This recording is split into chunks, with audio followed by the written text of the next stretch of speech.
alistan la reedición de una película que ya vimos. Con el argumento de mejorar la salud de los mexicanos, en 2014, el gobierno grabó los refrescos con un impuesto especial, el IEPS, de $1 por litro. Lo cierto es que nunca disminuyó el consumo de refresco en México, y por el contrario, tuvo un efecto inflacionario, porque los consumidores pagamos más por lo mismo. Ahora el gobierno de Claudia Sheinbaum quiere sacar la secuela de esa película. Incrementará el IEPS a refrescos, bebidas azucaradas y al tabaco. También impondrá un impuesto especial a los videojuegos con contenido violento del 8%. Pero el fondo del asunto es que el gobierno necesita más dinero para seguir gastándolo en sus obras faraónicas, como el Tren Maya, el AIFA y la refinería de Dos Bocas, y para mantener los programas sociales. No va a mejorar la salud. Que digan la verdad, que digan es un impuesto porque necesitamos más dinero para pagar los programas sociales de los niños, que ahora pues se les van a picar los dientes, pero no pueden ir a la salud pública, sino que tienen que ir a la salud privada. Como es un impuesto al consumo, el IEPS es fácil de recaudar, porque por cada refresco que se venda, el gobierno se hará de más dinero, como ya pasa con el IEPS a la gasolina, que en México cuesta 24 pesos el litro, pero en Texas cuesta el equivalente a 14 pesos. Pero se mantiene el precio elevado, aunque se hayan puesto todos de acuerdo en que en la gasolina magna o la verde ahora es de 23,99. Pero lo cierto es que podría estar mucho más barata si no tuviera esta parte de IEPS. Con el incremento al IEPS, a usted le rendirá menos el dinero para que el gobierno lo siga malgastando. Para ADN 40, Hugo Vela, Fuerza Informativa Azteca. Bueno, pues ahí está la realidad y luego, vaya, ríos de saliva que corren para intentar justificar lo injustificable. Lucy Bravo, Lucy, ¿qué gusta? Lucy, ¿cómo estás? Bien, ¿y tú? Muy buenas noches. Carlos Mota. Hola, Carlos, ¿cómo estás? Muy buenas noches. Arturo. Lucy, Manuel, Carlos, buenas noches, ¿cómo están? Muy buenas noches. Ahí están los impuestos. Los nuevos impuestos, Manuel. Nuevos, aumentos, todo lo que dijeron que no iban a hacer. Y mira, Manuel, si lo vemos como debe de ser, es una barbaridad. A ver, el primero, el aumento al impuesto a los refrescos es 3 pesos con 8 centavos, de 1 peso a 3 pesos con 8 por litro. Eso es 200%. No, bueno. Al tabaco aumenta el IEPS de 160 a 200%, es un aumento del 25%. A las apuestas aumenta de 30% a 50%, es un aumento del 66.7%. A los videojuegos violentos, cualquier cosa que eso signifique, que ya están grabados con el 16% de IVA, pues le aumentas un 8%, pues es un 50% más de impuesto.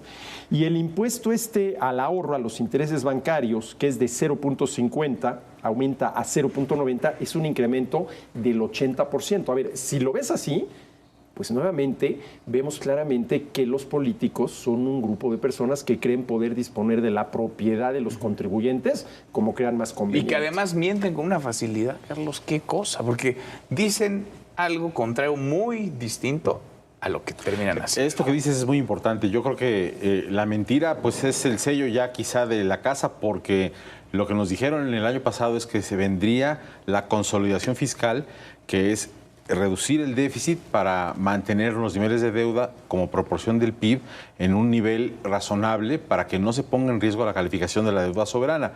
Lo que ocurrió el mismo día que pues se presentó el paquete es que Standard & Poor's ratificó la calificación de la deuda de México y entonces pareciera que Hacienda le toma la medida a las calificadoras y dice, les gusta tal cual como hemos estado haciendo las cosas, pues vamos estirando la liga para que reducir más el déficit, para que reducir la proporción de la deuda al PIB, vamos quedándonos así y es lo que nos presentaron. Nos presentaron un paquete económico que hace que se quede en 52.3% la proporción de deuda del PIB de aquí y hasta final del sexenio, ya sin ningún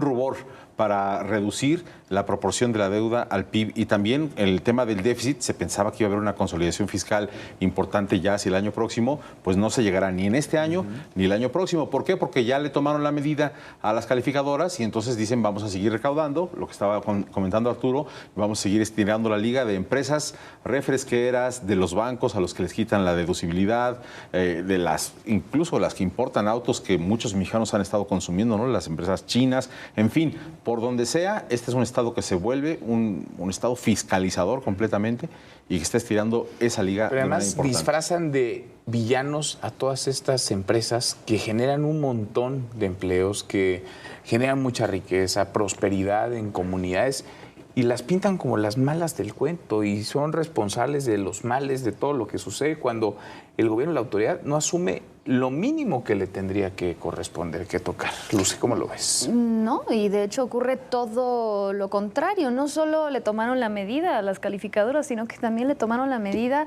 a los contribuyentes, a los ciudadanos, porque mientras el gobierno presume que no ha subido el IVA o el ISR, los ciudadanos vivimos atrapados en una telaraña de impuestos disfrazados. Digo, nada más para que nos demos una idea, hoy en México se paga por absolutamente todo.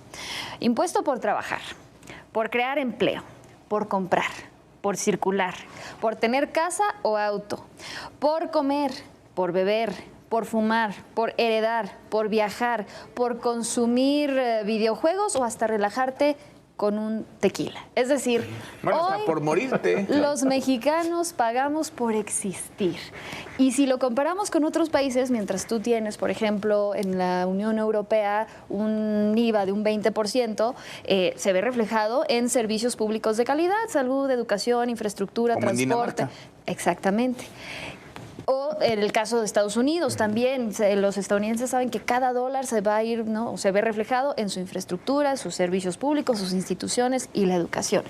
Ya lo decías, Dinamarca, sí, claro, o sea, nos cobran los impuestos como si viviéramos en Dinamarca, pero con los servicios de un país de tercer mundo o un estado fallido. No hay medicamentos. A ver, dicen que van a hacer un fondo, ¿no?, para el tema de salud y que son impuestos saludables, cuando lo que están buscando además es recaudar más, no inhibir el consumo, que además así no se inhibe, pero ellos lo venden, lo plantean así y le meten tijera al sector salud. 3.2% menos en el presupuesto para el año entrante al sector salud. 3.2% menos. ¿Cómo justificas eso ante lo que está pasando en el país? Por un lado, le aumento el impuesto a los refrescos para que no haya tantos gorditos, ¿no? Ahora, a ver, esos impuestos especiales para la salud, a ver, lo que el gobierno pretende es recaudar, y para que recaude, el producto se tiene que vender. Entonces, yo creo que esto está perfectamente bien calculado.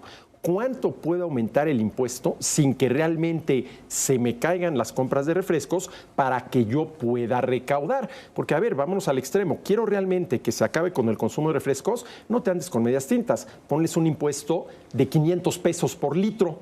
Y entonces sí, se te acabó el consumo de... Bueno, no se te acabó, porque generarías un mercado negro que para qué te cuento, ¿no? Entonces, estos impuestos están calculados para que la gente siga comprando estos productos y el gobierno pueda recaudar más. Ahora, Manuel, déjame tocar un tema muy interesante que nadie ha tocado con relación a la deuda. A ver, según el artículo 73 de la Constitución, lo digo con mis palabras, pero esta es la idea, se justifica que el gobierno se endeude si esos recursos los invierte productivamente para que generen ingresos, esto ya se lo agrego yo, con los cuales pagar la deuda, lo cual es lógico. Sí. ¿Cuánto de la deuda cumplirá con lo que dice el 73 constitucional? O dicho de otra palabra, ¿cuánto de la deuda es inconstitucional, Manuel? Uy, la mayoría, ¿no? Pues yo creo que el 99.9%. La mayoría. Una deuda que además se ha disparado cuando dijeron, lo repitieron, insistieron en que no iban a endeudar. A mí me preocupa la deuda que, insisto, no lleva a este nivel de consolidación fiscal que es, digamos, es una garantía que debió plantearse y de hecho se prometió que ocurriera así para que estuviéramos un poco más holgados en materia de la calificación de la deuda. La calificación de la deuda, insisto mucho en eso, porque es, digamos, todos los que nos ven en este momento que tienen algún tipo de cuenta de inversión en CETES, están invertidos en deuda del gobierno mexicano, que si eso falla es un problemón. Por eso la calificación de esa deuda en la que todos estamos invertidos, así sea un pequeño dinero, pues sería catastrófico que fallara.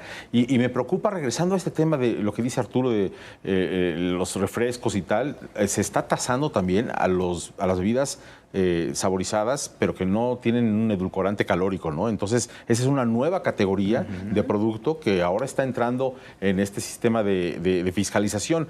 Y además yo creo que con un grave problema. Desde hace ya muchos años nos están diciendo desde el sexenio pasado que esto era para reducir la obesidad y la diabetes. Y nadie nos ha dicho hasta el momento cuánto ha reducido la obesidad y la diabetes en el país a raíz de que existen estos impuestos ya desde hace varios años. La hipótesis era esa, no la han comprobado y vienen de nueva cuenta a decirnos que las empresas son las malas y que tienen que pagar más impuestos por los refrescos. Lo que sí sabemos es que han aumentado los impuestos al refresco y ha aumentado también el consumo de refresco. Sí, entonces es un sentido. De hecho, la hipótesis no se cumpliría y dirías, pues mejor no lo vamos a cobrar, porque eso no se logró el objetivo. Que es reducir la obesidad y diabetes. No tenemos un solo dato al respecto. No. Y la tabla de los gastos, que aquí la tengo, pues terrible, ¿no? Ya lo estábamos diciendo, pero los proyectos de nuevos trenes, 104 mil millones de pesos. Bueno, al Tren Maya. Al Tren Maya le están poniendo 30 mil millones de pesos. Ya nos costó como 500 mil millones. Todos los proyectos de inversión, más a la 536 mil millones de pesos los nuevos, y a eso se le tiene que sumar los programas sociales, que son alrededor de 987 mil, casi un billón. De pesos gastados en lo que la 4T inventó. No, pues en su maquinaria electoral, porque así la aceitan. Fíjate, Daniel, de estos programas y proyectos prioritarios de inversión que hablaba Carlos, de los 536.800 millones de pesos, el 46% se lo lleva Pemex. El 46% la empresa se lo lleva Pemex. Petrolera más endeudada del planeta. La empresa que debería de aportar a los mexicanos. Ahora resulta que a nosotros nos obligan a aportarle a Pemex. Y además, hoy en la mañanera, el secretario de Hacienda, Edgar Amador, dijo 2 o 3 veces, esto es el rescate de Pemex, el rescate de Pemex, el rescate de Pemex. ¿Cuántos años llevamos con eso? Y la presidenta Sheinbaum lo corrigió y le dice, es el pago de la deuda de Pemex. Y entonces el secretario tuvo que recular y decir, no, es el pago de la deuda de Pemex, cuando en realidad lo que está ocurriendo es que lo están rescatando. Pero la 4T está enferma con el tema de la semántica y tratando de hacer verle ahora a la gente que no hay rescate. Claro, cuando en realidad es el Fobaproa de la 4T y por supuesto que nunca lo van a reconocer, así como nunca van a reconocer ninguna de sus contradicciones y este círculo vicioso en el que hemos entrado, en donde tenemos como en un solo sexenio se han endeudado al país al doble comparado pues incluso con los sexenios anteriores. O sea, es algo que no se había visto y que tampoco se ve reflejado. Ya lo hemos desglosado y lo hemos mencionado, en servicios públicos, una mejora en la educación, en seguridad, bueno, ni hablar, porque sí, por un lado, digo, ya hablaban del impuesto saludable, pero ¿qué tal el impuesto que se sacaron de la manga los videojuegos para combatir la violencia, pero la violencia real, esa no la tocan ni con el pétalo de una rosa, porque también hay un recorte. ¿No? Porque ¿cuál va a ser un videojuego violento?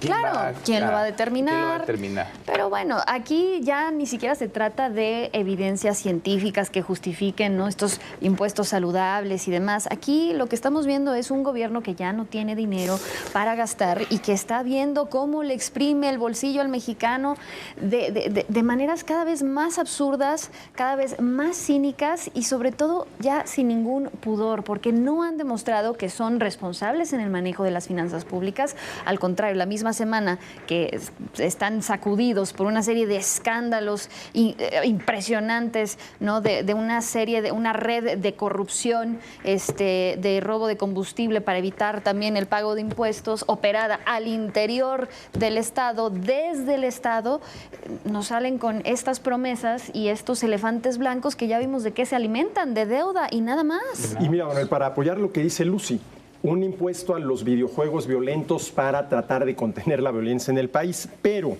a la Secretaría de Seguridad y Protección Ciudadana le recortan 17.5% el presupuesto para el año entrante. 17.5, no 17.5. No, además de todo, yo creo que hay otro tema que es todo lo que estamos hablando, todo depende de una cifra. Que no necesariamente se va a cumplir, que es la cifra de crecimiento económico, porque la premisa número 1 de donde todo el modelo pues hace las corridas financieras es cuánto va a crecer el Producto Interno Bruto. Y la mayoría de los analistas que encuesta el Banco de México o que encuesta Citi nos dicen que este año, por ejemplo, terminaremos creciendo 0.5%. Pero el gobierno dice no, creceremos de 0.5 hasta 1.5%, por ahí teniendo un punto intermedio en el 1.2%, una cosa de ese tipo. Es decir, siguen con el optimismo de que esta cifra, de la cual depende todo el modelo, les generará esta cantidad posibilidad de recaudación, esta posibilidad de tener ingresos no tributarios y entonces la posibilidad de tener estos gastos, cosa que no sabemos Siguen con las mentiras, si se cumplirá. siguen con la simulación. Con la ilusión. Mira, lo que predice Hacienda para el año entrante, puntual, un crecimiento del 2.3. Dice Hacienda el año entrante. Sí, la última encuesta que hizo el Banco de México entre los economistas del sector privado, el promedio de las respuestas dice que el año entrante vamos a crecer 1.3. O sea, 1.3 contra 2.3. Ahora, ¿cuál es el problema? Que si no crecemos 2.3, para decirlo en términos muy coloquiales, al gobierno no le van a salir las cuentas, no le va a alcanzar el dinero y entonces a ver qué pasa. A ver qué pasa. Bueno, Ya ¿qué sabemos pasa? Son qué va a pasar. recortes. Pues sí. Ya sabemos. Bueno, ojalá y fueran recortes de gasto y que no se vayan a sacar ahí a mitad del año un nuevo impuesto Sí, pero o más deuda o vayamos esos a saber. recortes ya los prometieron, o sea, esos recortes eran pero para ayer y estamos viendo que no han aprendido la lección y al contrario, están Pero es que, Lucy, duplicando. Los recortes son políticamente un balazo a la cabeza. No, por supuesto. Porque, a ver, al que le quites, te va. Pero están a ver las brincar. contradicciones. Poder Judicial, por ejemplo. ¿Qué nos dijeron que el nuevo Poder Judicial iba a ser más Les duró muy austero? poco la Iba a ser austeridad. más barato. Pues van llegando y van a tener, o están proyectando tener, ¿cuánto? ¿15 mil millones de pesos más?